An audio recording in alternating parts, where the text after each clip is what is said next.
suis un grand directrice MUDAM.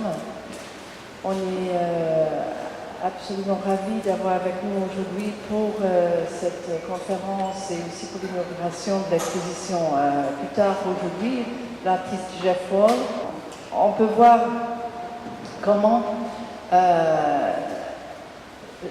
son exploration en tant que non seulement photographe mais artiste a pu développer, évoluer, mais en même temps rester consistant et cohérent à travers à peu près 4 décennies de travail. Vous allez voir que dans la sélection d'œuvres présentées, il y en a qui sont devenues vraiment iconiques pour pas uniquement l'histoire de la photographie de la fin du XXe siècle et début du XXIe, mais aussi dans l'histoire de l'art contemporain. Et ce qui est très beau pour nous, pour ceux qui ont eu le privilège de pouvoir suivre un petit peu de près le travail de Jeff Wall à travers les années, c'est vraiment un plaisir de pouvoir redécouvrir ces grandes œuvres, parce que chaque rencontre avec les photographies de Jeff Wall est une nouvelle rencontre. Mais en même temps, on se rend compte aussi qu'il y a toute une génération de public, jeunes artistes, de ceux qui s'intéressent à l'art, de ceux qui pourraient s'intéresser à l'art, qui n'ont jamais vu en vrai le travail de Jeff Wall. Et ça aussi, c'est une très grande opportunité. Et en fait, ça fait partie de la mission du musée, notre musée d'art contemporain, de pouvoir réactualiser les œuvres, la création contemporaine à travers les contemporanéités différentes.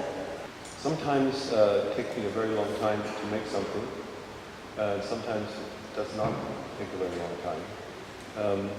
And I'm not interested in a complicated, long process of work, nor am I interested in a brief, instantaneous process of work. I don't want to make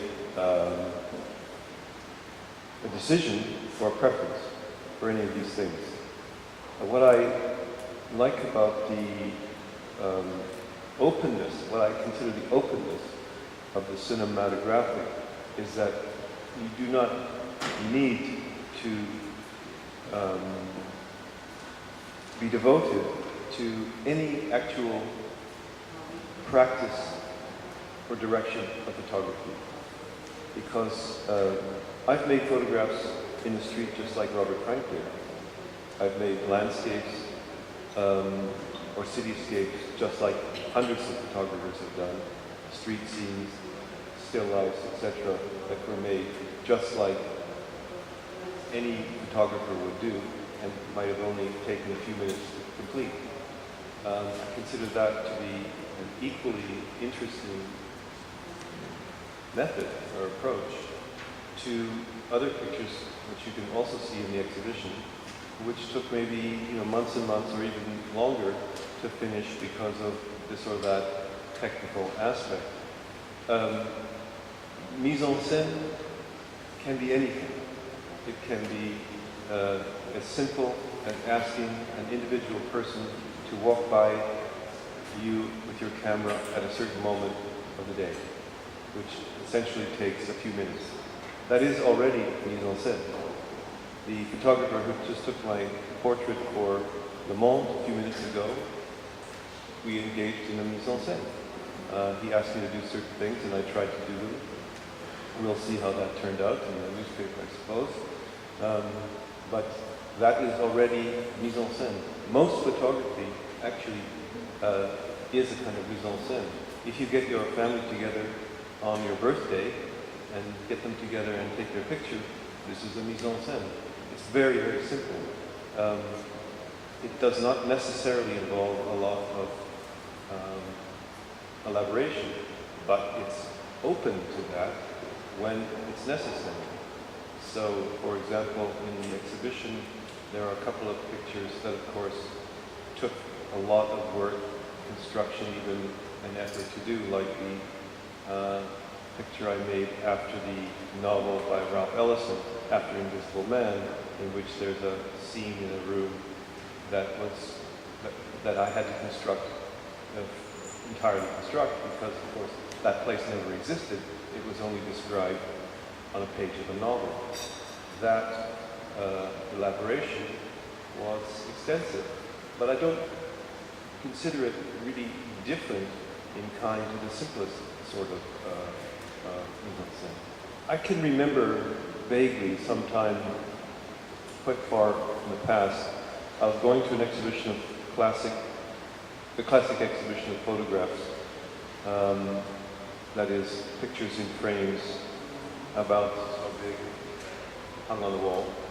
Pictures that were probably originally made to be published in books or newspapers or magazines in the reportage idea of photography. And admiring the pictures, but feeling they were kind of small, and that they somehow didn't suit my own way of seeing. That they were small hanging on that wall, and I would have probably felt more comfortable looking at them in the book that they had originally been published in, or even in a magazine or newspaper. It wasn't a criticism of them, because I've never had a criticism of classic photography, but it was just discord between my sensibility and what I was seeing. That's probably because I started out as a painter and painted, drew all my childhood and adolescence. That's what I was doing, and studied painting very, very passionately, really as a child even, and grew up with it, and grew up with a sensibility that was partly formed through painting. And paintings generally are a little bit bigger than photographs, and they can, of course, be any size. And there are in fact very few conventions dictating the scale of paintings. The art form itself, because it's on a board or a canvas or something, can be made any size. You can see the paintings in the next gallery here. Many of which are very big, and then there's some really very small ones. Painting is very open and flexible, but one of the virtues it had, at least in our tradition, was to be able to make an image at a scale that engaged a person or even a group of people physically, because it just was simply big enough to occupy your field of vision in a different way. I also always admired the fact that larger paintings could allow a number of people to gather in front of them to enjoy them at the same time. That seemed to be one of the virtues of the tradition of painting, that it encouraged people to get together almost, and at least implicitly to create a dialogue amongst themselves about that painting and somehow share it. So I began to have dissatisfactions with the scale of conventional photography, and borrowed, in a way, the scale of painting at that time, and thought that there was, again, a potential inside of the medium of photography that could be realized that way. That's why I began to think about the photograph as part of the tradition of the tableau, which is essentially a tradition invented by painting over 500-600. I'll just say about Picture for Women that this was one of the first things I did in trying to work out for myself the relation between the tableau and the photograph, and to find a way to justify or articulate the larger scale of the image. So the use of the mirror, which replicate, of course, mirrors replicate appearance on make an exact replica of appearance in the exact scale of the world. The mirror reproduces the world just at its own size. Mirrors, if they're not curved, cannot magnify or minimize appearance. That seemed to, so at the beginning of the exhibition,